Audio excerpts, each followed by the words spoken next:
வணக்கம் நேர்களே. இன்னைக்கு நம்ம வீட்டு தோட்டத்துல ஒரே ஒரு வாழை மரத்துல ஒரே ஒரு வாழைப்பூ இருந்துச்சு. அந்த வாழைப்பூவை நான் கட் பண்ணி இன்னைக்கு வாழைப்பூவும் முருங்கைக்கீரையும் போட்டு பொரியல் பண்ண போறேன். உங்களுக்கு நான் ஏற்கனவே வீடியோல காமிச்சிருக்கேன். வாழைப்பூ முருங்கைக்கீரையும் போட்டு பொரியல் பண்ணா அவ்வளவு சூப்பரா இருக்கும்னு. வாங்க வீடியோக்குள்ள போவோம். இந்த வாழைப்பூவை வச்சு இன்னைக்கு நம்ம சமையல் பண்ணுவோமா?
இந்த வாழைப்பூவும் முருங்கைக்கீரையும் போட்டு பொரியல் அவ்வளோ சூப்பராக இருக்குது தெரியுமா?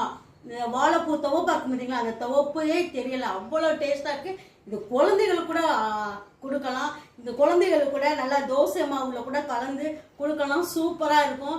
நேர்களே, நீங்களும் வாழைப்பூ கிடைச்சா வாங்கி செஞ்சு பாருங்க. நன்றி, வணக்கம். நேர்களே, சப்ஸ்கிரைப் பண்ணவே மாட்டேன்றீங்க, சப்ஸ்கிரைப் பண்ணுங்க. அடுத்த வீடியோல சந்திப்போம். வணக்கம்.